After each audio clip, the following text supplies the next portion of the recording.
এটাও তো শিষ্টাচার বিবর্জিত এবং সংবিধান রাষ্ট্রকে অপমান করা। শুনেন, আমি আজকে একটা ওপেন চ্যালেঞ্জ দিতে চাই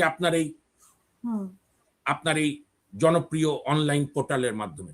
আমি সেই চ্যালেঞ্জে অংশগ্রহণ যারাই করবে আমি তার সঙ্গে ঘন্টার পর ঘন্টা বিতর্ক করব।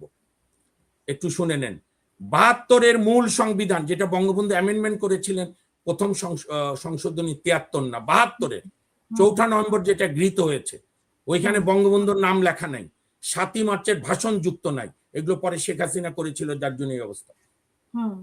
মূল সংবিধানের একটি অনুচ্ছেদ যদি আমার কোন আইনজীবী, কোন রাজনৈতিক নেতা, কোন বুদ্ধিজীবী, আলী রিয়াজ সহ তার গ্যাং দেখাতে পারে যে ৭২-এর সংবিধান মেনে চললে, এক খেয়াল করেন আপা, ৭২-এর সংবিধান অনুযায়ী কোন সরকার মেনে চললে একটি সরকার স্বৈরতান্ত্রিক ফ্যাসিস্ট হবে, আমি আমি আমি সেই চ্যালেঞ্জ গ্রহণ করলাম। আমি জাতির কাছে 5 মিনিট দাঁড়িয়ে ক্ষমা চাইব এবং আমি চ্যালেঞ্জ দিচ্ছি, সংবিধান সমস্যা না, সংবিধান মানেনি বলি কোন সরকার নানাভাবে অ্যামেন্ডমেন্ট করে সংবিধানকে কাটাছেঁড়া করার কারণেই আমাদের আজকের এই দুরবস্থা। সংবিধানে সমস্যা না, সমস্যা হচ্ছে আমাদের মস্তিষ্কে। সংস্কার দরকার আমার মস্তিষ্কে, সংস্কার দরকার আমার কর্মকাণ্ডে। মানে সংস্কার আওয়াজ তুলে একটা রাজনৈতিক ফায়দা লোটার চেষ্টা করে লাভ নেই। সমস্যা সংবিধানে না, সমস্যা সংবিধান মানেনি বলে। যে আমরা শেষ করব।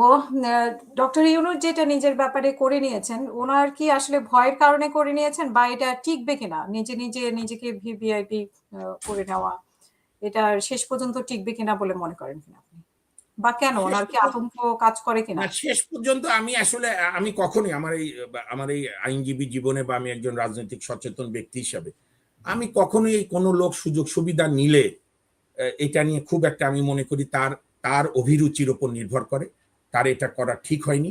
এবং তিনি যে এটা অন্যায় করেছেন তার প্রমাণ হচ্ছে উনি এটা 10 তারিখে করেছেন, কিন্তু বিজি প্রেসের মাধ্যমে এটা পাবলিককে জানাননি। কাজে উনি ভালো উত্তর দিতে পারবে উনি কেন এই গোপনীয়তা রেখেছেন। তবে একজন সিনিয়র সিটিজেন রাষ্ট্রের দায়িত্ব পালন করেছেন, যেহেতু ওনার বিবেকই আমার মনে হয়, বয়স্ক মানুষ তো, শিক্ষিত মানুষ, ওনার হয়তো একটা আত্মদংশন হয়েছে যে আমি তো অনেক অন্যায় করেছি, তো জনগণ যদি আমার উপর তেড়ে আসে, তো সেই জন্য সিকিউরিটি, প্রত্যেক নাগরিককে অপরাধীকেও সিকিউরিটি দেওয়ার দায়িত্ব রাষ্ট্রের। সুষ্ঠু বিচার ছাড়া কারো বিচার করার সুযোগ নাই, যেটি ইউনূস সাহেব চেষ্টা করেছিল মবের মাধ্যমে। ইউনূস সাহেব যদি মনে করে যে তার সিকিউরিটি দরকার, সে জনগণের প্রতিরোধের সম্মুখীন হবে, সরকারকে বলতে পারে যে আমার যে সিকিউরিটি নিয়েছি এটা যদি বেশি হয়ে থাকে অন্তত কমিয়ে দিয়ে অন্তত সিকিউরিটি দেওয়া, সেটা ওনার ব্যক্তিগত চিন্তা। তবে কর্মকাণ্ডটা যে সঠিক হয়নি এটা উনি প্রমাণ দিয়েছেন, উনি এটা গোপন রেখেছিলেন এবং এটা এখন সরকার বিবেচনা করবে যে ওনাকে। জি, আমরা শেষ করব। সাইদ মাহমুদ মাহবুব, আমাদেরকে সময় দেওয়ার জন্য অসংখ্য ধন্যবাদ। আপনার শেষ বক্তব্য আজকের অনুষ্ঠানের জন্য। শেষ বক্তব্য হচ্ছে, অহেতুক আবেগ তুলে অহেতুক সবকিছুকে দেবদেবীর আসনে না বসিয়ে আগামী 12 মার্চ সংসদ বসছে।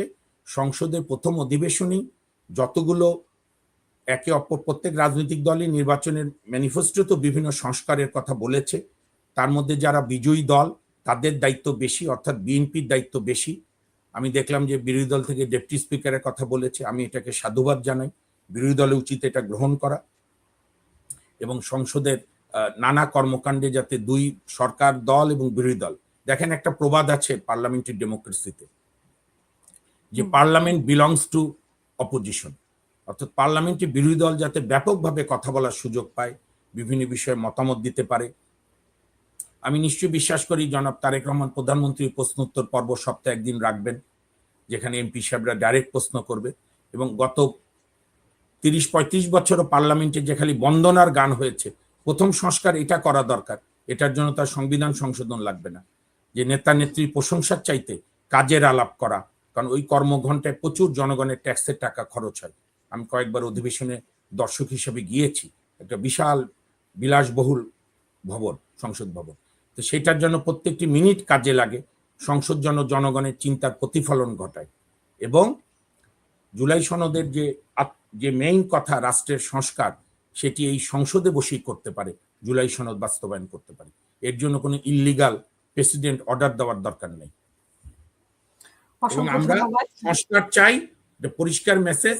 আমি পার্সোনালিও মনে করি সংস্কার চাই, অনেকগুলো পার্লামেন্টের সংবিধানের অ্যামেন্ডমেন্ট দরকার, কিন্তু যে এটা ছুঁড়ে ফেলে দেবো, ওইটা ছুঁড়ে ফেলে দেবো। 72-এর সংবিধানে আমি এতদিন জানতাম, ইতিহাসও তাই বলে, তাদের আপত্তি যারা মুক্তিযুদ্ধ মেনে নিতে পারেনি। আনফর্চুনেটলি আমাদের অনেক তরুণ প্রজন্ম এই বিভ্রান্তির মধ্যে পড়েছে। আমাদের দায়িত্ব তাদেরকে বিভ্রান্তির আপনার চোরাবালি থেকে আলোর পথে নিয়ে আসা। অসংখ্য ধন্যবাদ সৈয়দ মামুন মাহবুব, এবং প্রিয় দর্শক আপনারা যারা সাথে ছিলেন তাদেরকে ধন্যবাদ। আমাদের পরবর্তী অনুষ্ঠান দেখার আমন্ত্রণ জানিয়ে এখানে শেষ করব। সবাই ভালো থাকবেন, সুস্থ থাকবেন। আল্লাহ হাফেজ। আসসালামু আলাইকুম। আপনাকেও ধন্যবাদ।